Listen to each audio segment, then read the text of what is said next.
Comentários sobre o Viver, Volume 3. Diálogos sobre a Vida. Livro de Jiddu Krishnamurti. Por que condenam as Escrituras o desejo?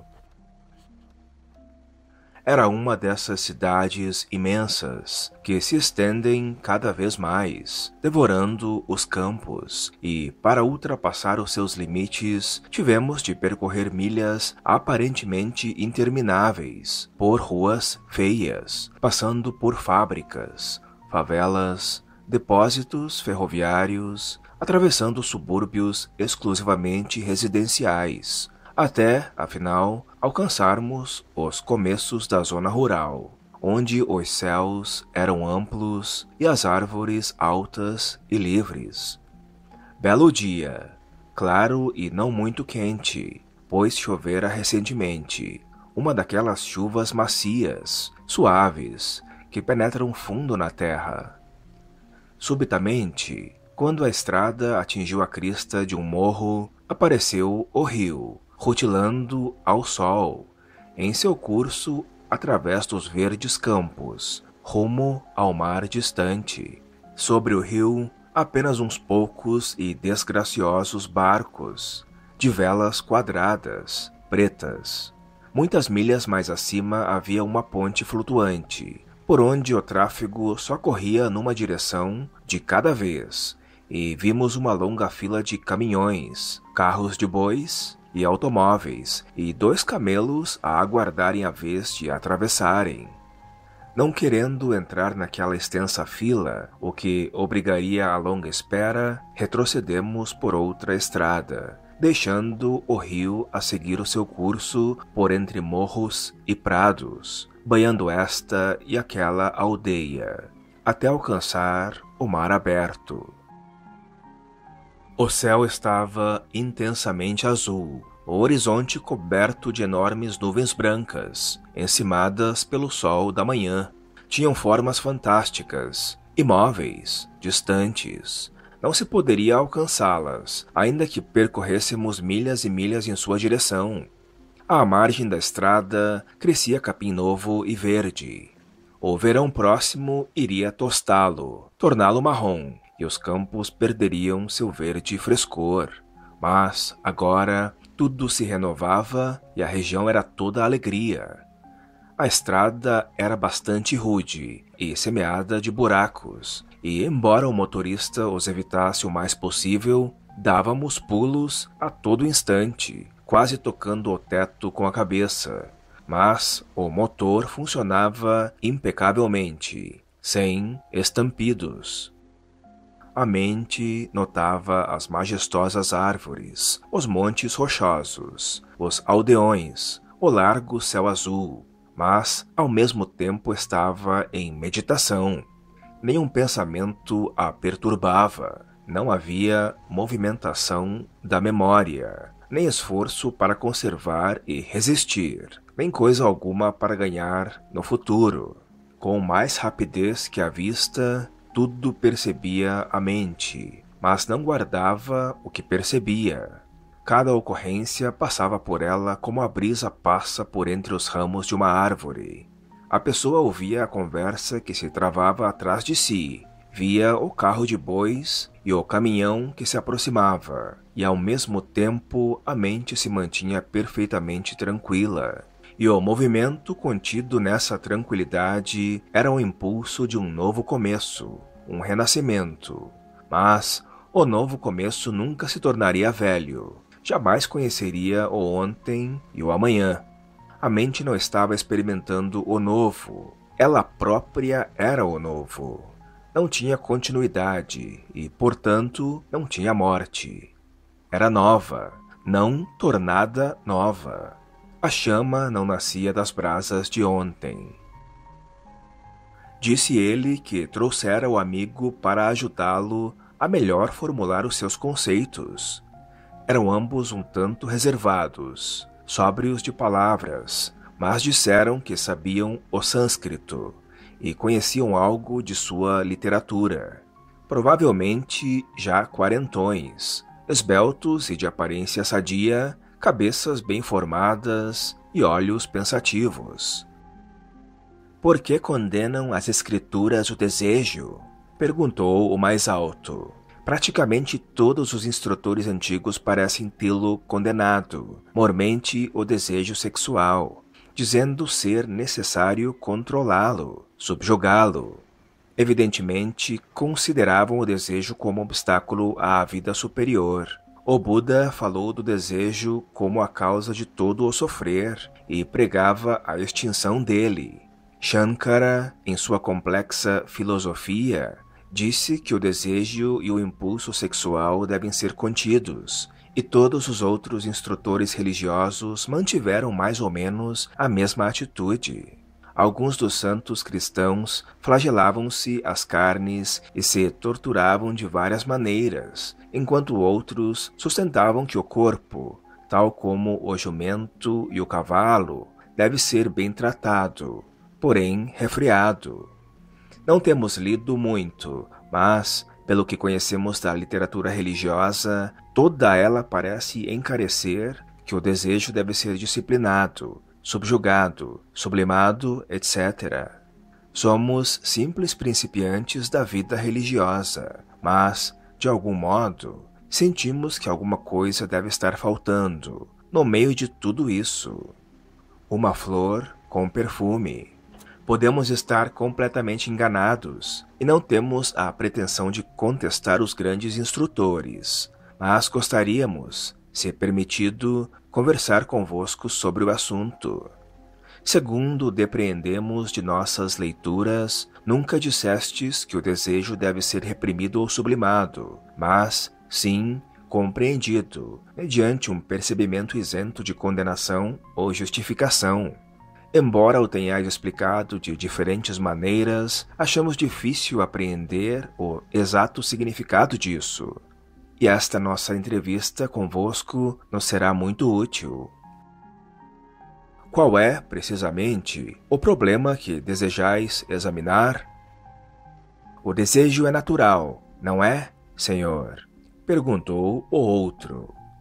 Desejo de alimento, desejo de sono, desejo de um certo conforto, desejo sexual, desejo de verdade. Em todas essas formas, o desejo é perfeitamente natural. E por que nos dizem que ele deve ser eliminado? Deixando de parte o que dizem, podemos investigar a verdade e a falsidade a respeito do desejo? Que entendeis por desejo? Não quero a significação do dicionário, porém a significação, a essência do desejo. E que importância lhe atribuís? Eu tenho muitos desejos, respondeu o mais alto. E esses desejos variam em valor e importância, de tempos a tempos. Há desejos permanentes e desejos passageiros. O desejo que tem um dia pode, no dia seguinte, haver desaparecido ou ter se intensificado. Mesmo quando já não tenho o desejo sexual, posso desejar o poder. Posso ter ultrapassado a fase sexual, mas meu desejo de poder permanece constante. Isto é exato. Desejos infantis se tornam desejos mais evoluídos. Com a idade, o hábito, a repetição. O objeto do desejo pode variar, como ficarmos mais velhos, mas o desejo permanece. O preenchimento e a dor da frustração estão sempre na esfera do desejo, não? Ora, existe desejo se não existe objeto de desejo? O desejo e seu objeto são inseparáveis? Só conheço o desejo por causa de seu objeto? Vejamos. Vejo uma caneta tinteiro nova, e não sendo a minha tão boa quanto ela, desejo-a. Pôs-se, assim, em movimento um processo de desejo, uma cadeia de reações até a obtenção ou não obtenção do objeto desejado. Um dado objeto nos atrai o olhar, surgindo um sentimento de desejo ou não desejo. Em que ponto desse processo aparece o eu? Essa é uma boa pergunta. O eu existe antes do sentimento de desejo ou surge com o sentimento. Vedes um certo objeto, por exemplo, um novo modelo de caneta tinteiro, e logo se movimenta uma série de reações perfeitamente normais. Mas com elas vem o desejo de possuir o objeto, e começa então outra série de reações que geram o eu. E este diz, então, quero possuir esse objeto. Por conseguinte, o eu é formado pelo sentimento ou desejo que surge da reação natural produzida pelo ato de ver. Sem sentir, sem desejar, existe um eu como entidade separada, isolada? Ou é esse processo total de ver, sentir, desejar que constitui o eu? Quereis dizer, Senhor, que o eu é antes inexistente? Não é o eu que percebe e depois deseja? Perguntou o mais baixo. Que dizeis, vós? O eu não se separa apenas no processo de perceber e desejar? Antes de começar esse processo, existe eu como entidade separada? É difícil pensar no eu como um mero resultado de um certo processo físico-psicológico, pois isso tem laivos de materialismo e é contrário à nossa tradição e a todos os nossos hábitos de pensamento, que nos dizem que o eu, o observador, existe previamente e não que foi formado. Mas, apesar da tradição e dos livros sagrados e de minha própria e hesitante inclinação a crer neles, vejo que o que dizeis é um fato. Não é o que outro diga que produz a percepção de um fato, porém vossa própria observação direta e clareza de pensar. Não é assim? Naturalmente, respondeu o mais alto. Eu posso no primeiro instante tomar um pedaço de corda por uma serpente, mas logo que percebo a coisa com clareza, já não há errar nem pensar arbitrário a respeito dela. Se este ponto está claro, podemos prosseguir examinando a questão da repressão ou sublimação do desejo. Ora, qual é o problema? O desejo existe sempre, ora ardendo furiosamente, ora adormecido, mas prestes a despertar. E o problema é, que se deve fazer com ele? Quando o desejo dorme, todo o meu ser se acha razoavelmente tranquilo. Mas, uma vez despertado, sinto-me muito perturbado, torno-me inquieto, febril, ativo, até que seja satisfeito tal desejo. Torno-me, então, relativamente calmo, mas só enquanto o desejo não recomeça, com outro objeto, talvez. Ele é como a água sujeita à pressão. Por mais alto que seja o dique, ela está sempre a coar-se pelas fendas, a escapar pelas extremidades, ou a transbordar por cima. Tenho chegado quase ao ponto de torturar-me, tentando transcender o desejo. Mas, ao fim de meus melhores esforços, o desejo continua existente, sorridente ou carrancudo. Como libertar-me dele? Estais tentando reprimir, sublimar o desejo? Desejais domesticá-lo, entorpecê-lo, torná-lo respeitável? Independente dos livros, ideais e gurus, que sentis a respeito do desejo? Qual o vosso impulso? Que pensais? O desejo não é natural, Senhor? Perguntou o mais baixo. Que entendeis por natural? A fome, o sexo, a necessidade de conforto e segurança, tudo isso é desejo e parece perfeitamente saudável e normal. Afinal, somos feitos assim. Se ele é tão normal como o dizeis, por que vos incomoda? O inconveniente é que não existe só um desejo, porém muitos desejos contraditórios, todos a puxar-nos em diferentes direções. Vejo-me interiormente dilacerado. 2 ou 3 desejos predominam, suplantando os desejos contraditórios menos importantes, mas até entre os desejos mais importantes existe contradição, e essa contradição, com suas tensões, é que ocasiona o sofrimento. E para superardes esse sofrimento, ensina-se-vos que deveis controlar, reprimir ou sublimar o desejo, não é verdade? Se o preenchimento do desejo só trouxesse prazer e nenhum sofrimento, vós passaríeis muito bem com ele, não é exato? É claro, respondeu o mais alto, mas há sempre uma certa dor, um certo medo, e é isso que desejamos eliminar. Sim, todo o mundo o deseja, e esta é a razão por que toda atenção e finalidade de nosso pensar é continuar com os prazeres, evitando ao mesmo tempo as dores do desejo. Não é o que também desejais? Assim parece.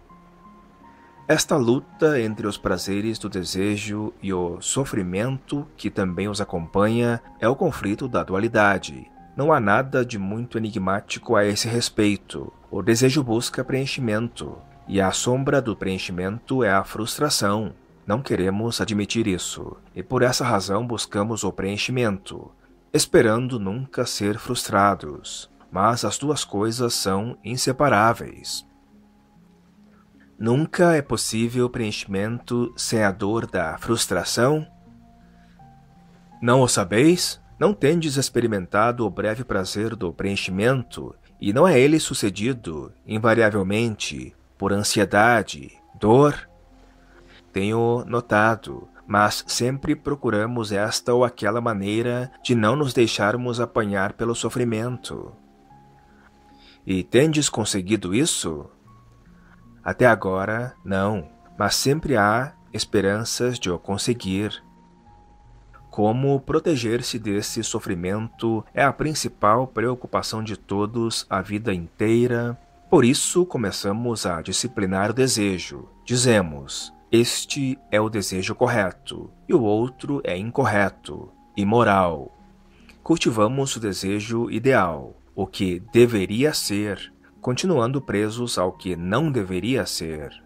O que não deveria ser é o fato real, e o que deveria ser, nenhuma realidade tem, a não ser como símbolo imaginário. Não é isso mesmo?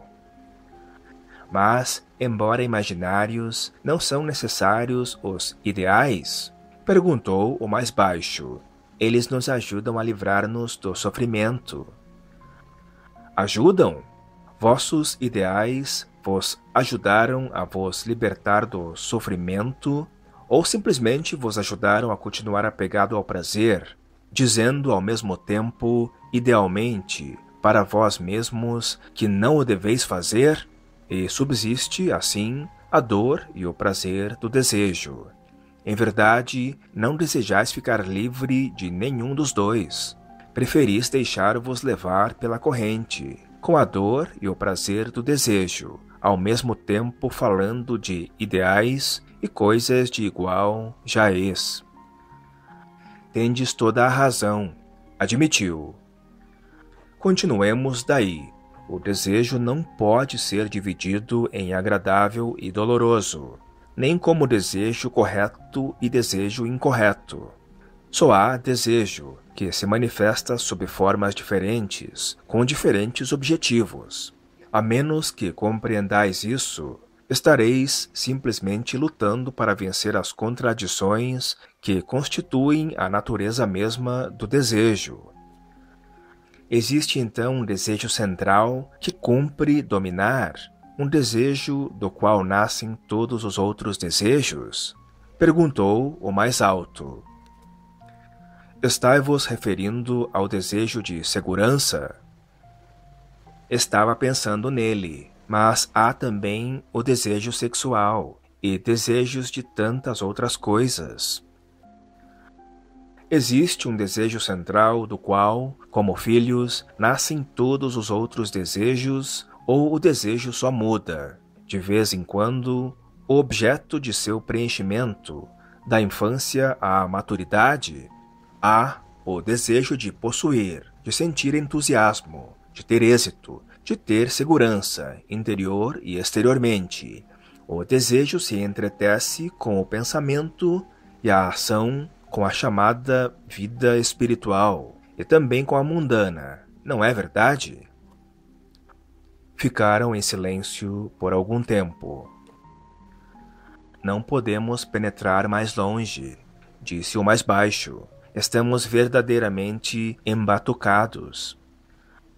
Se refreais o desejo, ele torna a surgir sob outra forma. Não é exato? Controlar o desejo é restringi-lo e ser egocêntrico. Disciplinar é construir uma muralha de resistência, a qual é demolida constantemente, a menos, naturalmente, que a pessoa se torne neurótica, fixada num só padrão de desejo. Sublimar o desejo é um ato de vontade, mas a vontade é, essencialmente, a forma concentrada do desejo, e sempre que uma forma de desejo domina outra, vos encontrais novamente em vosso antigo padrão de luta. Controle, disciplina, sublimação, repressão, tudo isso implica esforço de alguma espécie, e tal esforço está ainda na esfera da dualidade. Desejo correto e desejo incorreto. A preguiça pode ser dominada por ato de vontade, mas a pequenez da mente continua. Uma mente inferior pode estar muito ativa, e em geral está, causando assim danos e sofrimentos a si mesma e a outros. Desarte, por mais que uma mente inferior lute para dominar o desejo, ela continuará a ser uma mente inferior. Tudo isso está bem claro, não? Entreolharam-se. Penso que sim, respondeu o mais alto. Mas, por favor, ide um pouco mais devagar, senhor, e não amontoeis muitas ideias numa só frase. Como o vapor, o desejo é energia, não? E assim como o vapor pode ser dirigido para mover toda espécie de máquinas, benéficas ou destrutivas, assim também pode o desejo ser dissipado ou ser aplicado à compreensão, sem haver dirigente dessa espantosa energia. Se há dirigente, um só ou muitos, o indivíduo ou a coletividade, que é tradição, começam os inconvenientes. Existe então o círculo fechado de dor e prazer. Se nem o indivíduo nem a coletividade deve dirigir essa energia, quem então deverá dirigi-la? Não estás fazendo uma pergunta errônea? Uma pergunta errônea só pode ter resposta errônea, mas uma pergunta correta pode abrir a porta à compreensão. Só há energia, não há questão sobre quem a deve dirigir. Não é essa energia, porém o seu dirigente, quem mantém a confusão e as contradições de dor e prazer. O dirigente, indivíduo ou coletividade, diz: isto é correto e aquilo é incorreto, isto é bom e aquilo é mal, e dessa maneira perpetua o conflito da dualidade. É ele o verdadeiro malfeitor, o criador do sofrimento. Pode esse dirigente da energia, que se chama desejo, deixar de existir? Pode o observador deixar de ser operador, entidade separada, corporificando esta ou aquela tradição, e se tornar aquela própria energia? Não é muito difícil isso? Esse é o único problema, e não como controlar, disciplinar ou sublimar o desejo. Quando se começa a compreender isso, o desejo tem significado inteiramente diferente. Ele é, então, criação pura, movimento da verdade. Mas, se nos limitamos a repetir que o desejo é o supremo, etc., isso não só é inútil, mas também positivamente nocivo, porquanto atua como soporífero, uma droga para aquietar a mente inferior.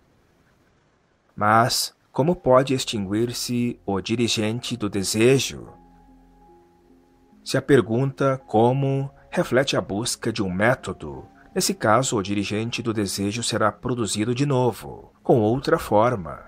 O importante é o findar desse dirigente, e não como por fim a ele.